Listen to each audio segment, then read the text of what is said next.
तो चलिए इसको लिख लीजिए, फिर आगे बढ़ते हैं।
हो गया।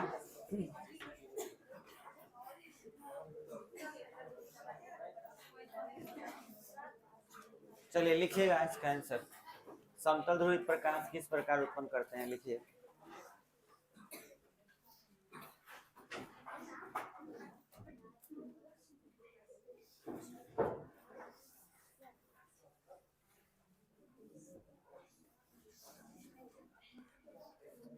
लिखिए, समतल ध्रुवित प्रकाश उत्पन्न करने के लिए, समतल ध्रुवित प्रकाश उत्पन्न करने के लिए,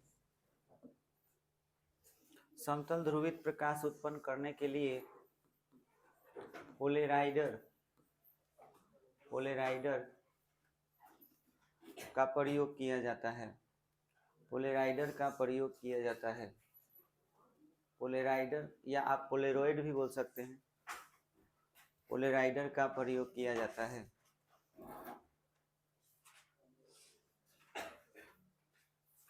पोलेराइडर का प्रयोग किया जाता है। पोलेराइडर के रूप में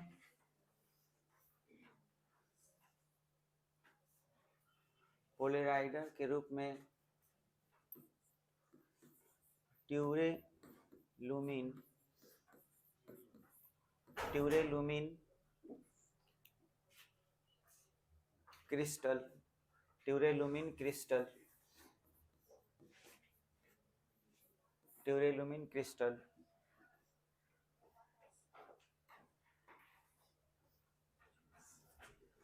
अथवा दो कांच की परतों के बीच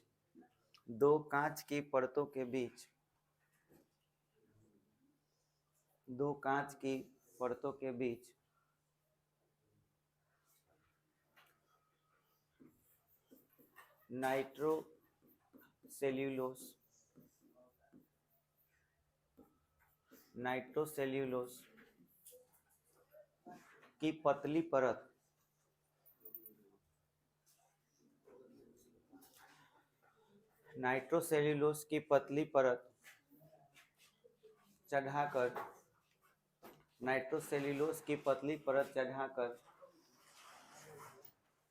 प्रयोग में लाया जाता है।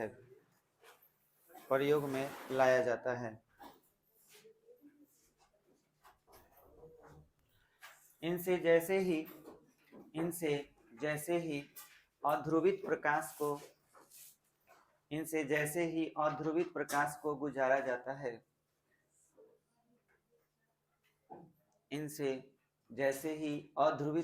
को गुजारा जाता है,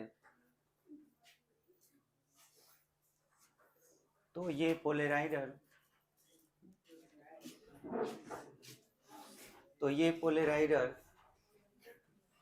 अध्रुवित प्रकाश को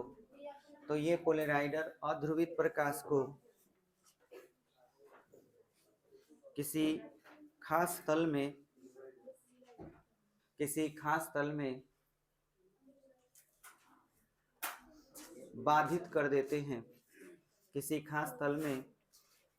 कर देते हैं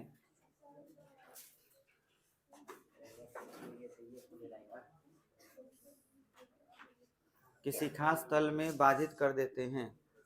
पोलराइडर ध्रुवित पदार्थ, ध्रुवित प्रकाश, अध्रुवित प्रकाश को ना, अध्रुवित प्रकाश को गुजारा जाता है, तो ये पोलराइडर किसी खास तल में बाधित कर देते हैं और हमें समतल ध्रुवित प्रकाश प्राप्त होता है, और हमें समतल ध्रुवित प्रकाश प्राप्त होता है, समतल ध्रुवित प्रकाश प्राप्त होता है।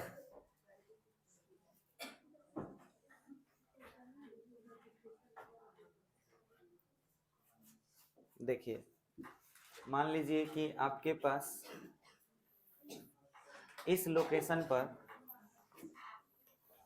ये जो यूज किया गया ये पोलराइडर है।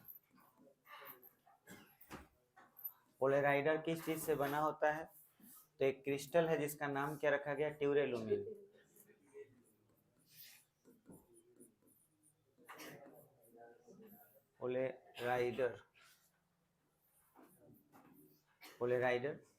पोलराइडर के रूप में हम ट्यूरेलुमिन का ज़्यादा प्रयोग करते हैं, या फिर हम दो गो कांच ले लेते हैं, ये दो गो कांच हो गया, और इसको एक दूसरे में से चिपकाने के पहले इसके बीच में नाइट्रोसेल्यूलोस का एक पतला सा पेयर लगा देते हैं इसमें, तो ये बन जाता है पोलराइडर।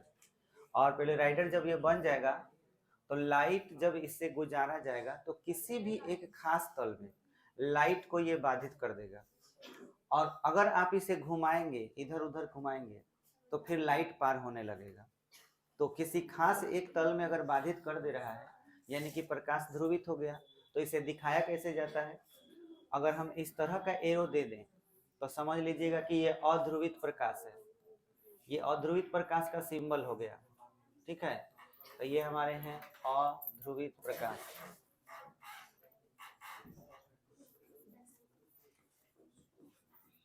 अध्रुवित प्रकाश हो गए, और जब हम इसे पोलराइडर से गुजारेंगे तो ये ध्रुवित हो जाएंगे। तो ध्रुवित के लिए सिंबल है कि आपको क्या करना है, यहाँ पर इस जगह पर ऐसे पॉइंट आप दे देंगे, तो ये जो चीज दिखाएगा इस पॉइंट को हम क्या कहेंगे? ये सिंबल हो गया किस चीज का? ध्रुवित प्रकाश का। तो ये ध्रुवित प्रकाश हो गया।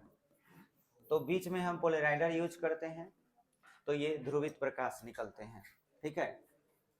अब ये किसी एक एंगल से लाइट हमारे आंख में प्रवेश करेगा तो किसी एक एंगल से प्रवेश नहीं करेगा। जैसा कि मैंने बोला था कि अगर आपके सामने कोई पोलराइडर का ग्लास लगा हुआ है जैसे मोबाइल स्क्रीन पे, तो आप सामने से देख पाओगे, और उसको थोड़ा सा भी घुमाओगे तो वो टेम्पर्ड ग्लास किस चीज से बना होगा? उसमें या तो ट्यूरेलुमिन का प्रयोग किया गया होगा, और नहीं तो दो गो कांच का लेयर लेकर और उसमें बीच में क्या लेयर लगा दिया गया होगा? नाइट्रोसेल्यूलोस। नाइट्रोसेल्यूलोस क्या है? एक ट्रांसपेरेंट लिक्विड है, उसको मिला दिया गया, साट दिया गया, तैयार हो गया क्या चीज? पोलराइडर। और पोलराइडर क्या कर सकता है? अध्रुवित प्रकाश को ध्रुवित कर देगा। ये नीचे फिगर बना लेंगे।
हो गया। अगला क्वेश्चन, लास्ट टॉपिक।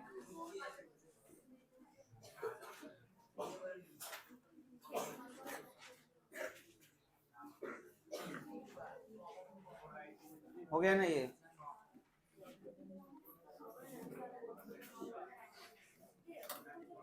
ब्रूस्टर के नियम को लिखें और इसे सत्यापित करें।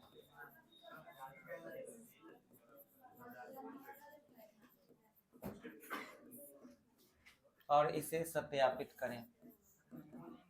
देखो अब सुनो, कहने का मतलब है कि अगर आप ध्रुवित प्रकाश प्राप्त करना चाहते हैं तो ध्रुवित प्रकाश प्राप्त करने के लिए आपको एक डिवाइस की जरूरत है, और वो डिवाइस एक प्रकार का क्रिस्टल है, उसमें कोई बैटरी नहीं लगता है, और वो क्रिस्टल जो है बना हुआ है ट्यूरेलुमीन से।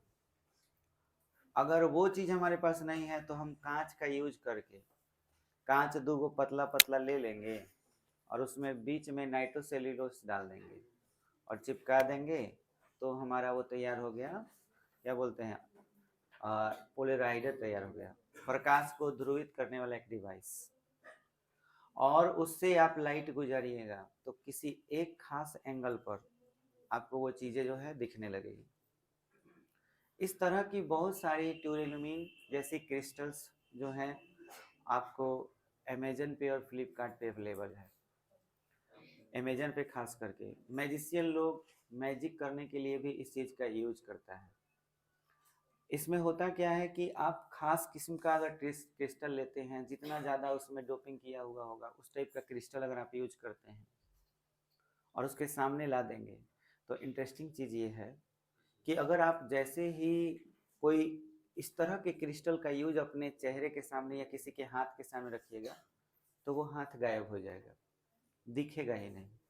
मतलब कुछ इस तरह से कि अगर हम अपने चेहरे के सामने वो क्रिस्टल अगर ला दें तो आपको मेरा सर नहीं दिखेगा, पीछे का चीज़ दिखने लगेगा। इंटरेस्टिंग बात है। तो हम ये मान के चलेंगे कि हमारा सर नहीं है और आपको अजीब सा लगेगा कि अरे सर कहाँ गायब हो गया, और उसके बाद वो हटा दीजिएगा। तो ये सारा खेल जो है वो ध्रुवित और अध्रुवित प्रकाश को आर पार करने के वजह से है। ठीक है, ये जो चीज़ें हैं, आंखों का धोखा जो होता है वो इसी चीज़ से होता है। ठीक है, तो ये जो चीज़ हम लोग देख पा रहे हैं, ऐसे बहुत सारी चीज़ें हैं जो अवेलेबल है, उसे आप देख सकते हैं। मैं बता रहा था कि पोलराइडर जो होता है इसका यूज हमारे दैनिक जीवन में बहुत जगहों पर है। खास किस्म का जो मतलब पोलराइडर होता है वो हमारी मतलब एक्सीडेंट से तो बहुत ज़्यादा बचाता है। अगर आप रात में कहीं पे जा रहे हैं, आगे से मतलब ट्रक वगैरह आ रहा है, तो वो जब लाइट पड़ता है चेहरे पर, बहुत ज़्यादा लाइट अगर आंखों पर पड़ता है तो आप जो है कोई चीज़ देख नहीं पाते हैं ठीक से, और उसके बाद एक्सीडेंट हो जाने के चांसेस रहते हैं। तो हम उससे बचने के लिए अगर हमारे पास कोई ऐसा चीज़ रहता कि जो लाइट आ रहा है वो ब्लॉक हो जाए, हमें वही चीज़ दिखे जो हम चाहते हैं, हमें उतना ही लाइट आए हमारी आंखों में जितना हम चाहते हैं, तो ऐसी चीज़ों को हम लोग पोलराइडर के ये चीज़ बनाएं, पोलराइडर जो लाइट ज़्यादा अंदर जाने नहीं देता है, ब्लॉक कर देता है, एक खास तल में ब्लॉक कर देगा, तो उससे आपको जो लाइट सबसे ज़्यादा आ रहा है वो कम हो जाएगा। अब थोड़ा सा एक बात आपको इंटरेस्टिंग बता दें कि जो लाइट हम लोग यूज करते हैं, जो लाइट हम लोग के पास आ रही होती है, जब रिफ्लेक्शन होता है, जैसे ब्रूस्टर नाम के जो साइंटिस्ट थे, इनका ये मानना था कि प्रकाश ध्रुवित और अध्रुवित, अगर अध्रुवित प्रकाश है तो ये ध्रुवित होता है तो कैसे होता है। अगर किसी चीज से पार होता है लाइट, खास क्रिस्टल से, जैसे कि ट्यूरेलुमीन, इससे अगर लाइट पार हो रहा है तो एक खास तल में बाधित हो जा रहा है, तो कहीं ना कहीं क्रिस्टल की जो सजावट है, उनके अणुओं की जो सजावट है, अरेंजमेंट है, उसी बात पे ये निर्भर कर रहा होगा। तो क्या ऐसी रचनाएं जैसे ट्यूरेलुमीन में जिस तरह से क्रिस्टल की सजावट है, क्या ऐसा ही सजावट दुनिया में पाए जाने वाले पदार्थों में कहीं कहीं होगा कि नहीं होगा? तो होना ही होगा। फिर उन्होंने पता किया कि दुनिया में जितनी भी चीजें हैं, अगर प्रकाश का परावर्तन किया जाए, हाँ प्रकाश का अपवर्तन, परावर्तन नहीं, प्रकाश का अपवर्तन किया जाए तो प्रकाश जब एक माध्यम से दूसरे माध्यम में जाएगा, आपको अच्छी तरह मालूम है कि अगर एक माध्यम से दूसरे माध्यम में लाइट जा रहा है, यहाँ से ऐसे गया, ठीक है, और ये इधर बेंड हो गया, ठीक है, तो ये सघन और ये क्या हो गया, विरल हो गया। तो आप देख पा रहे हो कि प्रकाश का क्या हो रहा है, अपवर्तन हो रहा है। लेकिन तो हमें ये बताओ कि अगर ये पानी होता तो क्या तुम्हें पानी दिखता है? पानी नहीं दिखता है, पानी दिखता है। तो मेरा सवाल ये है कि दुनिया में कोई भी चीज किस वजह से दिखाई देती है, कैसे दिखाई देती है? परावर्तन की अपवर्तन? अपवर्तन। हम बस ये पूछना चाह रहे हैं, हम दिख रहे हैं तुम लोगों को? हम दिख रहे हैं ना? कैसे दिख रहे हैं, क्या हो रहा है? अच्छा, लाइट मुझसे तुम्हारी आंखों में जा रही है, तभी ना हम दिख रहे हैं। क्या तुमसे लाइट मेरे आंखों में आ रहा है? मतलब मेरे से प्रकाश टकरा करके तुम्हारे आंखों में गया तो हम दिखे। मान लो हम पानी है, तो हम भी अगर पानी है अगर, तो पानी कैसे दिखता तुमको? जब प्रकाश पानी से टकरा के तुम्हारी आंखों में जाता। लेकिन तुम तो पढ़े हो कि प्रकाश हवा से पानी में डायरेक्ट प्रवेश कर जाता है, ट्रांसपेरेंट होता है, तो फिर पानी दिखता कैसे है? पानी दिखता कैसे है? तो यहाँ इसका जवाब ये है कि पूरी तरह से अपवर्तन नहीं होता है। कोई भी चीज अगर हमें दिखता है, यहाँ पे भी आप एक बहुत इंटरेस्टिंग चीज सीख रहे हैं कि प्रकाश का अपवर्तन आप भले ही पढ़ लिए, लेकिन दुनिया में जितने भी पदार्थ होते हैं उसका अपवर्तन पूरी तरह से नहीं होता है। जैसे अगर पानी है, पानी को आप देख पा रहे हो, तो बिल्कुल आप प्रकाश का जो, अब पानी साफ एकदम, एक मान लो कि एक मग में पानी भरा हुआ एकदम साफ पानी है, तो मग का तल्ली दिखाई देता है ना? तो तल्ली दिखाई देने का मतलब हुआ कि तल्ली से भी प्रकाश की किरणें हमारी आंखों में आ रही है। और यहाँ तक कि पानी का ऊपरी सतह भी अगर तुमको दिखाई दे रहा है, तो इसका मतलब प्रकाश की कुछ किरणें पानी से भी टकरा के आ रही है। बात समझ में आया? तो अब आपने क्या सीखा? प्रकाश का जब अपवर्तन होता है तो क्या पूरी तरह से संपूर्णतः अपवर्तन होता है क्या? नहीं, प्रकाश के कुछ भाग जो होते हैं वो पानी के सतह से परावर्तित हो जाते हैं और तब हमारी आंखों में आते हैं, तभी हमें पानी दिखता है। अगर ऐसा नहीं होता तो हमें पानी दिखाई नहीं देता। ये बात क्लियर हुआ? क्योंकि कॉन्सेप्ट तो यही कहता है कि दुनिया का कोई भी चीज तुम तभी देख सकते हो जब उस चीज से लाइट तुम्हारे आंखों में जाए। पानी अगर दिख रहा है, अब पानी का उदाहरण हम क्यों लिए? क्योंकि पानी ट्रांसपेरेंट चीज है। अब ट्रांसपेरेंट चीज है और वो भी चीज हमें दिखता है, महसूस हो जाता है कि हाँ ये पानी है, तो लाइट वहां से आ रही है। अब यहां समझिए, अगर ऐसी घटना हो रही है, कोई भी ऐसा चीज, तो और वो ट्रांसपेरेंट है, ठीक है, तो उस कंडीशन में लाइट अगर यहाँ पे आई है तो इस जगह पर परावर्तन भी होता होगा। जैसे ये लाइट यहाँ आया, ये अपवर्तित हो गया, लेकिन यहाँ से परावर्तन भी तो हुआ होगा, तो ये आपतन कोण होगा और ये परावर्तन कोण होगा। समझ में आया? और यहाँ पे जो कोण बनाएंगे वो अपवर्तन कोण होगा, ये कोण अलग होगा, पर ये दोनों आपस में क्या होंगे? बराबर, क्योंकि परावर्तन के नियम में आपतन कोण परावर्तन कोण क्या होता है? बराबर होता है। अब ब्रूस्टर क्या कहते हैं वो समझो। ब्रूस्टर का कहना ये है कि ये जो परावर्तित प्रकाश होते हैं, इसमें एक विशेष किस्म का एंगल बने, कोई ऐसा एंगल बने, जैसे मान के चलो हम यहाँ पे एंगल लिख दिए 45 डिग्री लिख दिए, और इधर कोई माध्यम है, ठीक है, कोई भी माध्यम है, 45 लिख दिए या कुछ भी, जैसे 60 डिग्री ही लिख दिए, कोई भी एक ले लिया। यहाँ पे लाइट ऐसे आया, अपवर्तित हो गया, और यहाँ एंगल इसने कितना बनाया? 60 डिग्री बनाया। अब ब्रूस्टर कहते हैं कि यहाँ का जो एंगल है, अगर इसमें tan लगा दो तो कितना हो जाएगा? tan 60। और ऐसा लगा देने के बाद जो मान आए, तो मान कितना आएगा? √3। और √3 का मान क्या होता है? 1.732 या 1.7 लिख लो, मान के चलो। और तब ये कहते हैं कि ये वाला जो वैल्यू है वो दूसरे माध्यम का अगर अपवर्तनांक हो जाए, देखो कितना गजब का रिलेशन जोड़ रहे हैं। ये कह रहे हैं कि यहाँ जो आपतन कोण बना उसमें तुम क्या लगा दो, tan। tan का हिंदी क्या होता है? स्पर्श जया। tan का हिंदी क्या होता है? स्पर्श जया। जैसे sin का हिंदी जया होता है, cos का हिंदी को जया होता है, और tan का हिंदी स्पर्श जया। तो इस कोण में अगर तुमने tan लगा दिया, माने स्पर्श जया लगा दिया, और लगा देने से जो वैल्यू आया ना, वो वैल्यू किसका अपवर्तनांक आया? दूसरे माध्यम का। ये दूसरा वाला माध्यम है ना। अब ये पानी जो होता है, पानी जो है, ये पानी के जगह पे पेट्रोल या केरोसिन कुछ भी हो सकता है, ट्रांसपेरेंट मटेरियल हो सकता है, कुछ खास किस्म का कांच हो सकता है, कुछ भी हो सकता है। अगर यहाँ की अपवर्तनांक इस एंगल से वैल्यू जो निकाले हैं वो अगर बराबर हो जाए, तो उस कंडीशन में अगर परावर्तन हो रहा हो, उस कंडीशन में अगर परावर्तन हो रहा हो, तो वो परावर्तित प्रकाश जो होती है वो पूरी तरह से ध्रुवित होती है। बात समझ में आया? यानी कि यहां से जो लाइट निकला वो क्या है? ध्रुवित। और ये ध्रुवित प्रकाश कब होगा?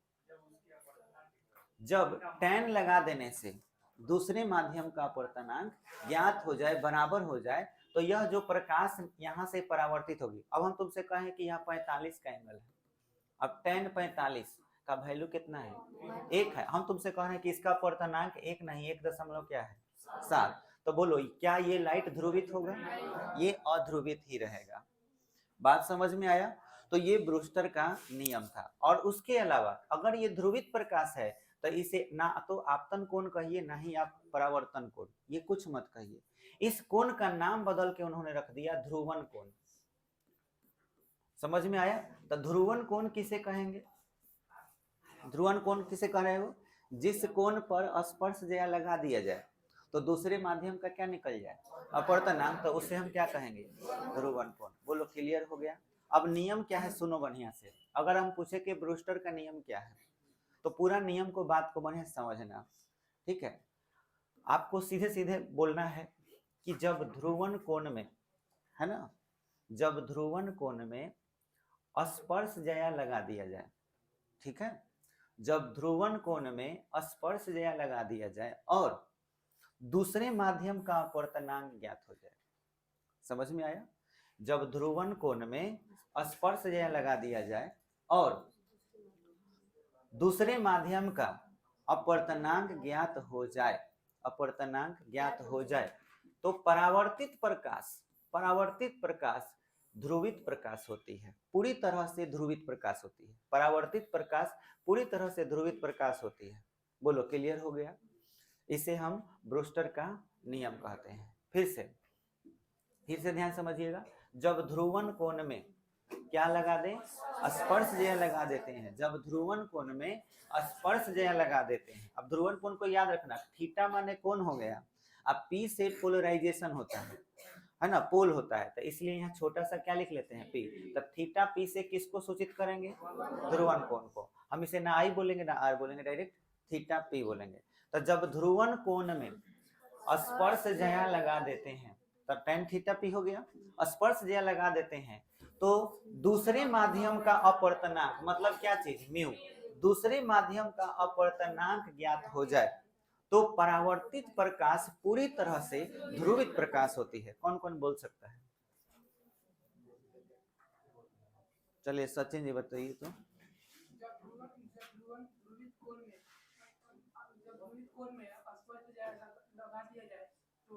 दूसरे माध्यम के पूरी तरह से अपवर्तनांक ज्ञात हो जाए तो गड़बड़ हो रहा है। आरती बताओ।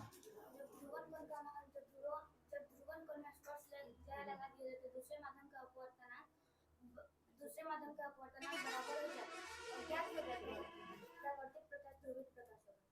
बहुत अच्छा, बैठिए। और कौन हाथ उठाया था? चलो लक्ष्मी तुम बताओ। जब ध्रुवन कोण में स्पर्श जया लगा दिया जाए तो दूसरे माध्यम का अपवर्तनांक ज्ञात हो जाता है तो परावर्तित प्रकाश से ध्रुवित प्रकाश, पूरी तरह से ध्रुवित प्रकाश।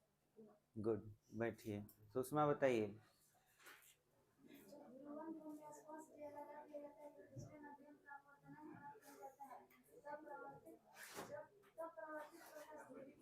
बैठो। अगर हम पूछे ध्रुवन कोण किसे कहते हैं तो कौन बताएगा? ध्रुवन कोण बताइए विवेक, ध्रुवन कोण किसे कहेंगे? जब हम अपवर्तन कोण में लगा देते हैं तो दूसरे माध्यम का अपवर्तन प्राप्त हो जाता है। और अपवर्तन कोण में नहीं, गड़बड़ कर रहे हैं। अपवर्तन कोण का यूज करना ही नहीं है, या तो परावर्तन नहीं तो आपतन कोण। आपतन कोण बोलो।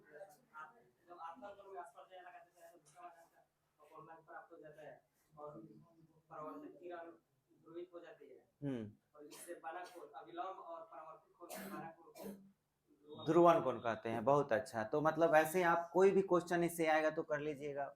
चलिए बहुत अच्छा, बैठिए। तो इसमें किसी को अब दिक्कत नहीं है। चलिए अब पहले नियम लिख लेते हैं, फिर इसको हम सिद्ध करके भी बताएंगे।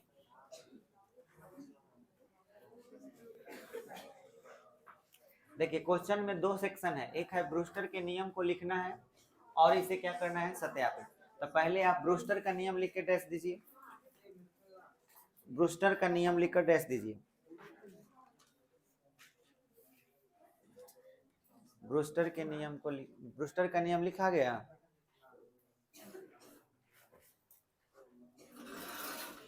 लिखिए, जब ध्रुवन कोण में स्पर्शज्या लगा देते हैं, जब ध्रुवन कोण में स्पर्शज्या लगा देते हैं, जब ध्रुवन कोण में स्पर्शज्या लगा देते हैं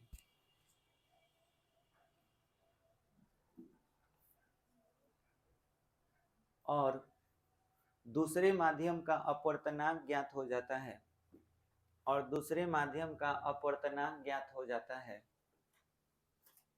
और दूसरे माध्यम का अपवर्तनांक ज्ञात हो जाता है, और दूसरे माध्यम का अपवर्तनांक ज्ञात हो जाता है, और दूसरे माध्यम का अपवर्तनांक ज्ञात हो जाता है, तो परावर्तित प्रकाश पूरी तरह से परावर्तित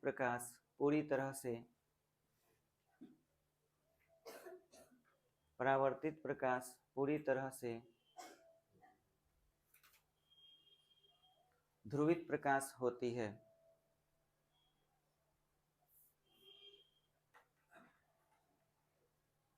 परावर्तित प्रकाश पूरी तरह से ध्रुवित प्रकाश होती है। इसे ब्रूस्टर का नियम कहते हैं। इसे ब्रूस्टर का नियम कहते हैं, अर्थात tan थीटा पी बराबर म्यू।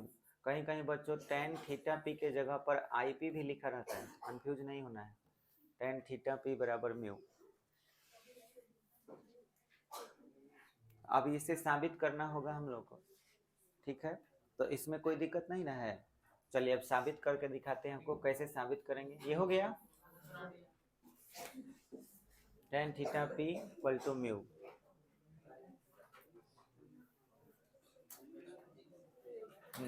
अब आपको हम अभी अभी सिंबल बताए हैं कि ध्रुवित और अध्रुवित प्रकाश के सिंबल कैसे देते हैं, ठीक है।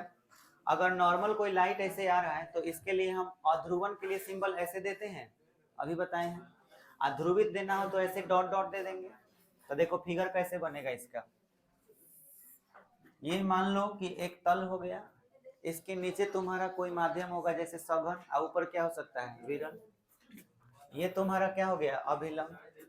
अब हम यहाँ से जो लाइट ले रहे हैं वो देखो, मान के चलो ये लाइट तुम्हारा यहाँ आया, तो ये कौन सा लाइट है। अध्रुवित के लिए सिंबल क्या होगा, ऐसे बनाएंगे।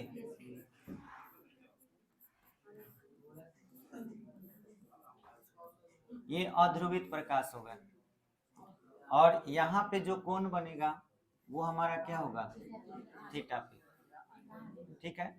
अब क्या होगा कि ये इधर आ जाएगा। अब बताओ ये वाला लाइट कैसा होगा, ध्रुवित की अध्रुवित, अध्रुवित ही होगा, क्योंकि ध्रुवित तो इधर मिलेगा। तो इधर भी हमको ऐसे बनाना होगा।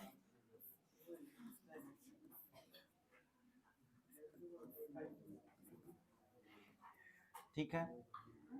अच्छा अब बताओ ये वाला एंगल क्या लेंगे हम, ये आर हो जाएगा। अच्छा इधर जो निकलेगा सेम, तो ये वाला भी एंगल क्या होगा, थीटा पी। थीटा पी आपतन कोण बराबर क्या हो जाएगा, परावर्तन कोण। और ये वाला ध्रुवित प्रकाश है तो इसका सिंबल क्या होगा, डॉट से ऐसे कर देंगे, डॉट दे देंगे, तो ये हमारा क्या हो जाएगा, ध्रुवित प्रकाश। ध्रुवित प्रकाश हमको मिल गया। और थीटा पी क्या है, ये थीटा पी जो है ये हमारा क्या है, ध्रुवन कोण, ये हो गया। अब हमें ये बताइए, हम लोग को साबित करना है ये कि tan थीटा पी जो होता है वो किसके बराबर होता है, म्यू के बराबर होता है। तो म्यू आता है किस नियम में, स्नेल के नियम में। तो हम स्नेल का नियम पहले अप्लाई करते हैं, इसमें लिखते हैं स्नेल के नियम से।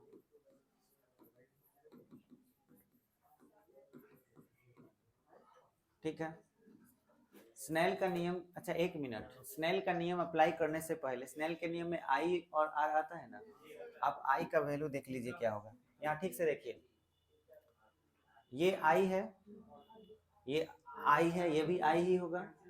अच्छा, अगर हम तुमसे कहें कि ये एंगल इधर गया है, ये इधर एंगल गया है, ये इधर गया है, तो बीच का एंगल कितना होगा, 90 डिग्री होगा। क्यों 90 डिग्री होगा, क्योंकि जब ये यहाँ से ऐसे टर्न मारेगा तो ये तो उतना ही एंगल पर भागेगा, और जब उतना ही एंगल पर भागेगा तो उस कंडीशन में इस रेखा और इस रेखा के बीच हमारा कितना एंगल बनेगा, 90 बनेगा। अगर ये 90 है तो ये 90 डिग्री प्लस में आर और थीटा पी, ये तीनों जोड़ के कितना होगा, 180, क्योंकि एक रेखा पर जितना भी किरण हो सारे कोणों का योग 180 डिग्री होता है, रैखिक एवं अभिरहित। तो थीटा पी प्लस में क्या लिखोगे, 90 डिग्री और प्लस में आर, ये आप टोटल जोड़ के कितना लिख सकते हैं, 180 डिग्री लिख सकते हैं। यहाँ से आप आर का वैल्यू निकाल लीजिए, तो आर बराबर क्या लिखिएगा, 180 माइनस 90 माइनस थीटा पी हो जाएगा। क्लियर हो गया। तो आर बराबर बोलिए कितना हो जाएगा, 90 माइनस थीटा पी हो जाएगा। अब हम यहाँ लिख रहे हैं क्या चीज, स्नेल के नियम से।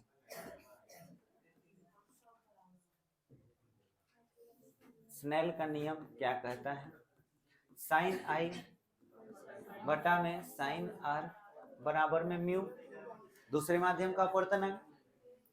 साइन आई में आई का स्थान कौन ले लिया है, थीटा पी ले लिया है, तो हम आई के जगह पे क्या लिखेंगे, थीटा पी लिखेंगे। और आर का मान, हाँ इसको समीकरण 1 मान लीजिए, 90 minus theta P equal to में म्यू, ये कहां से आया, समीकरण 1 से आया। अब बताइए साइन 90 माइनस थीटा बराबर कॉस थीटा, तो हम लिख सकते हैं साइन थीटा पी बटा में कॉस थीटा पी बराबर क्या हो जाएगा, म्यू, बराबर कितना हो जाएगा, tan थीटा पी बराबर म्यू। देखिए तो आ गया, यही ब्रूस्टर का नियम है, प्रूव। चलिए फिगर के साथ इसे नोट कर लीजिए। और इस तरह से ही आपका अध्याय समाप्त हुआ।